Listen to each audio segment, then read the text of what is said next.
Une expérience? Le programme était puissant au-delà des mots. Lorsque l'homme de Dieu a prié sur moi, j'ai ressenti une force accablante me pousser au sol. Ils appelaient cela le pouvoir de la délivrance, et je ne pouvais qu'espérer que ma propre transformation serait bientôt évidente. Ce matin-là avait commencé de manière inhabituelle. Je me suis réveillé au son d'un oiseau chantant juste dehors, ses pépiments clairs et perçants dans la lumière froide du matin. Le son portait un poids étrange, me faisant sentir presque déconnecté, comme si je regardais ma vie de loin. Je suis resté là, fixant le plafond, ressentant un poids que je ne pouvais pas expliquer, un poids que je portais depuis plus longtemps que je ne pouvais me souvenir. Joy était déjà levée. Son côté du lit était vide, les couvertures soigneusement repliées.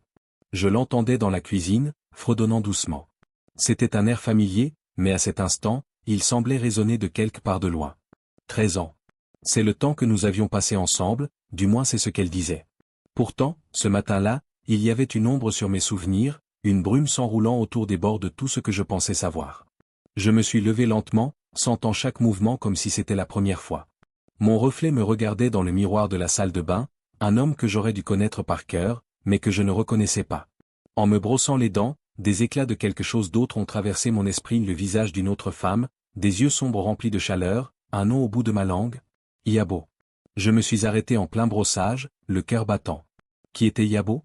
Pourquoi son nom semblait être un doux murmure au fond de mon esprit, une voix venant de quelque part de loin? Je l'ai chassé, terminant ma tâche, mais en quittant la salle de bain, je ne pouvais ignorer la sensation que quelque chose n'allait pas fondamentalement. Les enfants, deux d'entre eux, un garçon et une fille, m'appelaient depuis la cuisine. Papa. Ils sont venus en courant, tirant sur mes mains, me traînant jusqu'à la table du petit déjeuner. Joy m'a accueilli avec un sourire chaleureux, ses yeux se plissant dans les coins comme à son habitude. Bonjour, mon amour.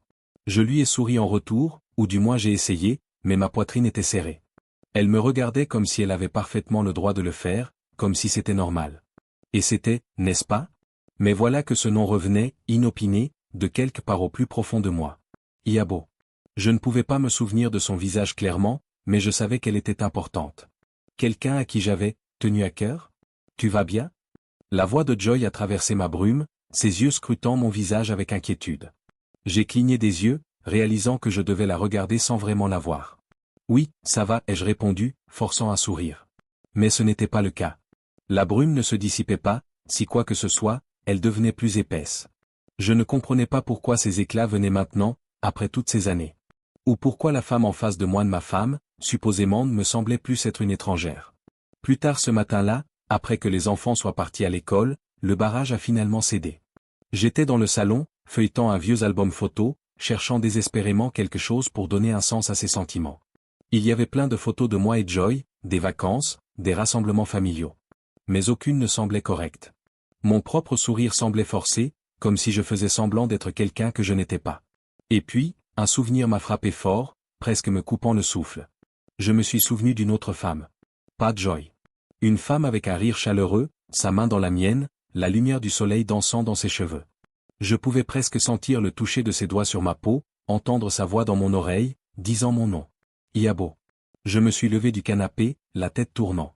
J'ai trébuché jusqu'à la chambre, mes mains tremblant en sortant mon téléphone et en faisant défiler les contacts. Mais il n'y avait pas de Yabo dans mon téléphone. Il n'y avait aucune trace d'elle dans ma vie.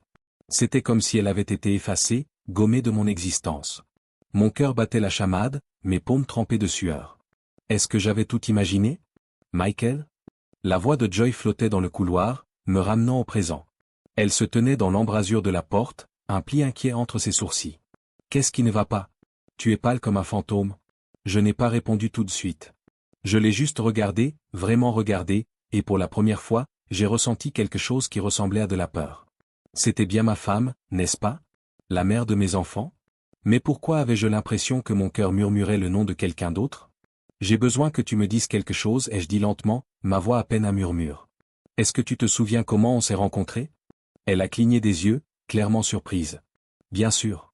On s'est rencontrés dans ce petit café en ville, tu te souviens? Tu étais tellement charmant, essayant de m'impressionner avec ton horrible français. Je ne me souvenais pas de ça. Pas du tout. J'ai essayé de ramener ce souvenir, de le relier au passé, mais il n'y avait rien. Juste un vide, un fossé là où mes souvenirs auraient dû être. Et c'est là que j'ai vraiment su que quelque chose n'allait pas, horriblement, terriblement mal. Plus je pressais Joy pour des réponses, plus elle devenait mal à l'aise. Son visage pâlissait, son sourire faiblissait, et j'ai vu quelque chose dans ses yeux qui ressemblait à de la culpabilité. Michael, dit-elle doucement, tendant la main pour toucher la mienne. Tu es fatigué. Peut-être que tu devrais te reposer. Mais je n'avais plus envie de me reposer. Je lui ai retiré ma main, le cœur battant, tandis que les pièces de la vérité commençaient à s'assembler. Tu m'as fait quelque chose, n'est-ce pas? Ma voix tremblait, chargée de colère et de peur contenue. Quelque chose pour me faire oublier tout. Elle ne répondit pas. Elle me regarda simplement, silencieuse et immobile, comme si elle pesait sa prochaine action. Le silence s'étira, épais et étouffant. Puis, avec un soupir, elle ferma les yeux. Oui, murmura-t-elle, presque trop bas pour que je l'entende. Je l'ai fait. On aurait dit que le sol s'effondrait sous moi. Qu'est-ce que tu as fait? Demandai-je, à peine capable de sortir les mots. Je ne pouvais pas te perdre, dit-elle, la voix tremblante. Tu allais partir, Michael. Pour elle. Pour Yabo. Je reculai en titubant, l'horreur inondant mes veines. Donc, je ne l'avais pas imaginé. Yabo avait été réelle, ma vie avec elle avait été réelle. Et cette femme, cette étrangère devant moi, avait tout effacé. Joy baissa les yeux, les larmes dans les yeux. J'ai utilisé un charme. Quelque chose pour te faire oublier, pour te garder ici avec moi. Je ne pensais pas, je pensais que tu serais heureux. Je la fixai, la poitrine serrée de rage et d'incrédulité. Heureux, crachai-je. Tu as volé ma vie. Tu m'as enlevé tous mes souvenirs, ma famille, la femme que j'aimais et tu crois que je serais heureux? Le visage de Joy se déforma, mais je ne ressentis rien. Pas de pitié, pas de compassion. Seulement un besoin brut et brûlant de vérité. Pourquoi maintenant? Demandai-je, la voix tremblante. Pourquoi est-ce que je me souviens maintenant?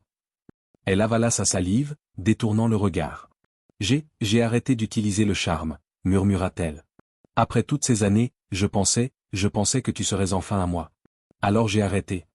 Ces mots flottaient dans l'air, une confession qui ressemblait à un poignard dans le cœur. Elle avait volé ma vie, mon amour, mon identité, tout pour ses propres besoins égoïstes. Et maintenant, alors que je me tenais là, les souvenirs revenant en flot, je réalisais que rien ne serait jamais plus pareil. La femme que j'avais autrefois appelée ma femme n'était plus qu'une étrangère qui avait brisé mon monde. Et alors que je me tournais pour partir, mon esprit tournait autour d'une seule pensée, une question brûlante qui me hanterait pour le reste de ma vie. Où était Yabo? Et pourrais-je jamais la retrouver? Alors que je trébuchais hors de la chambre, les murs autour de moi semblaient se refermer, m'enfermant dans le cauchemar que Joy avait tissé. Chaque pièce, chaque photo, chaque trace de notre vie commune semblait soudainement être une illusion cruelle. Mes jambes étaient instables, mais je me forçais à avancer, un pas à la fois, jusqu'à la porte d'entrée et dehors, dans l'air frais. J'avais besoin de respirer. J'avais besoin de réfléchir. Mais alors que je me tenais dans la lumière du matin, la réalité m'échappait. Ma vie, ces 13 dernières années, elle semblait être un rêve à moitié oublié, un rêve dans lequel j'avais erré à travers les anniversaires, les vacances en famille, jamais vraiment présent. Tout ce temps, j'avais été une marionnette, mes fils tirés par quelqu'un en qui j'avais confiance. Je mis la main dans ma poche, sortant mon téléphone avec des mains tremblantes. Je faisais défiler ma liste de contacts, cherchant des noms familiers, quelqu'un que j'avais pu connaître autrefois. Mais c'était vide, pas de frères, pas d'anciens amis, pas de traces de mon passé. Juste des numéros que Joy avait dû enregistrer, voisins, amis de la famille, le directeur de l'école. Des gens que je connaissais à peine. C'était comme si j'avais été effacé. Michael. La voix de Joy brisa le silence. Je me retournai pour la voir dans l'embrasure de la porte, les yeux écarquillés de peur. S'il te plaît, reviens à l'intérieur. Nous devons parler. Je voulais lui crier dessus, lui demander des réponses, mais quelque chose me retenait. Je savais qu'elle ne me donnerait pas la vérité, pas volontairement. Je devrais la trouver moi-même. Je la regardai, quelque chose de froid et d'irréel bouillonnant dans ma poitrine. Non, dis-je, ma voix basse mais ferme. J'en ai fini de parler. Je marchais dans l'allée, ignorant ses suppliques alors que je me dirigeais vers la route principale. Mon esprit tournait. Où pouvais-je aller? Qui pouvais-je croire? Tout semblait être du sable mouvant, me tirant vers le bas. Et pourtant, un nom continuait de surgir à la surface, une bouée de sauvetage fragile à laquelle je me raccrochais. Yabo. Je ne savais pas où elle était, ni si elle se souviendrait de moi après toutes ces années, mais elle était le seul morceau de mon passé que je pouvais tenir. Je devais la retrouver. Je devais savoir si elle était réelle, si tout cela était réel. Je marchais jusqu'à ce que j'arrive dans un quartier modeste, plus ancien, en périphérie de la ville. Quelque chose à propos de cet endroit semblait familier, une étincelle de reconnaissance éclairant ma poitrine. Je marchais lentement, scrutant les maisons, les arbres, chaque petit détail jusqu'à ce que je me retrouve devant une petite maison confortable avec des bordures blanches et une clôture ébréchée. Je ne me souvenais pas être venu ici, mais d'une manière ou d'une autre, je savais que j'y étais déjà. Une douzaine de souvenirs clignotaient derrière mes yeux, des moments que je n'arrivais pas à saisir, comme des ombres juste hors de portée. Ma main tremblait alors que je tendais le bras pour frapper à la porte, mon cœur battant fort dans ma poitrine. La porte s'ouvrit, et elle était là. Iabo. Elle avait changé, elle était plus âgée, mais c'était bien elle. Elle se tenait là, les yeux grands ouverts de choc, la reconnaissance brillait dans son regard. Pendant un long moment, nous nous sommes simplement regardés, les années fondant dans le silence. Michael, murmura-t-elle, la voix douce, tremblante. Elle me regardait comme si j'étais un fantôme, comme si elle ne pouvait pas croire que j'étais là devant elle.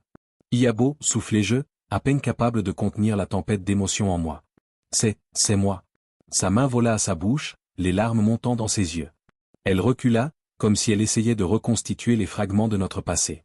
On m'a dit que tu étais passé à autre chose, dit-elle, la voix brisée. Qu'on avait commencé une nouvelle vie. Je secouai la tête, luttant pour trouver les mots. Je ne me souviens pas, murmurai-je. Je ne me souviens de rien, Iabo. Je ne me souviens même pas pourquoi je t'ai laissé. Si cette histoire a égayé votre journée, abonnez-vous, commentez, aimez, partagez.